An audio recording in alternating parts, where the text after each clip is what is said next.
या ठिकाणी पुण्यामध्ये काका पुतण्याचं ठरलेलं आहे। अजित पवारांना 125 तर शरद पवारांना 40 जागा मतांची विभागणी होऊ नये यासाठी राष्ट्रवादीने हा महत्त्वाचा निर्णय घेतलाय।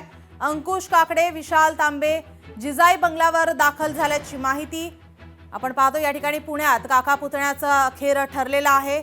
या संदर्भात दोन्ही राष्ट्रवादी एकत्र लढणार की नाही यावर चर्चा सुरू असताना, बैठका सुरू असताना अखेर आता पुण्यामध्ये काका पुतण्याचं ठरलेलं आहे। अजित पवारांना 125 तर शरद पवारांना 40 जागा या ठिकाणी आता देण्यात येणार आहेत। मतांची विभागणी होऊ नये यासाठी राष्ट्रवादीने हा महत्त्वाचा निर्णय घेतलेला आहे। आपले प्रतिनिधी अमोल धर्माधिकारी आपल्या सोबत फोन लाईन वरून जोडलेत। अमोल, आपण पाहतोय दोन्ही राष्ट्रवादी पुण्यामध्ये एकत्र लढणार की नाही यावर बैठका चर्चा होत होत्या, मात्र आता अखेर हे ठरलेलं आहे।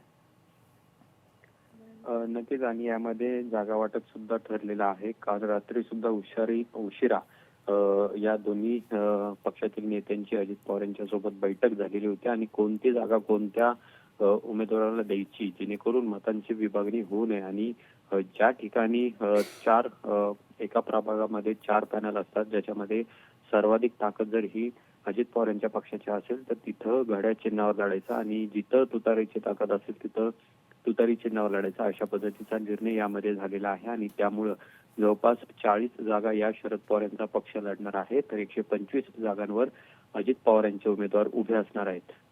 काल रात्री उशिरा हा सगळा तिढा सुटलेला आहे आणि त्यामुळे आता काही जणांना एबी फॉर्मचं वाटप करण्यात आलेलं आहे। तर आता अवघ्या काही क्षणानंतर अनेक उमेदवारांना एबी फॉर्मचं वाटप हे दोन्ही पक्षाकडून केलं जाईल। त्यामुळे पुण्यामध्ये आपण पाहतो की तिरंगी लढत आपल्याला पाहायला मिळेल। महायुती विरुद्ध दोन्ही राष्ट्रवादी आणि विरुद्ध काँग्रेस, ठाकरे मनसे अशी तिरंगी लढत पुण्यामध्ये पाहायला मिळेल। आता सकाळी पुन्हा अंकुश काकडे आणि विशाल तांबे हे अजित पवारांना भेटण्यासाठी आलेले आहेत।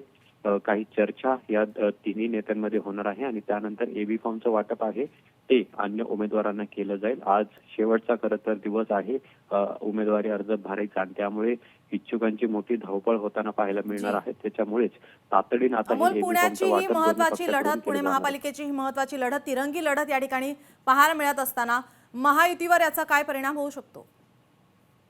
साहजिक आहे की दोन्ही राष्ट्रवादीची ताकद पुण्यामध्ये आहे। गेल्या वेळी ज्या निवडणुका झालेल्या होत्या त्याच्यामध्ये क्रमांक 2 ला राष्ट्रवादी हा पक्ष होता आणि त्यामुळे आता जरी भाजपा हा मोठा पक्ष असला तरी दोन्ही राष्ट्रवादी एकत्र आल्याने एक मोठी ताकद पुण्यामध्ये निर्माण होणार आहे आणि भाजपला सुद्धा एक कडवं आव्हान असणार आहे। आता नेमके मतदारांपुढे कशा पद्धतीने हे सगळे सामोरे जातात हे पाहणं महत्त्वाचं आहे। जी, धन्यवाद अमोल, आपण दिलेल्या सविस्तर माहितीसाठी। लोकशाही मराठी ऐका, पहा, जागरूक रहा।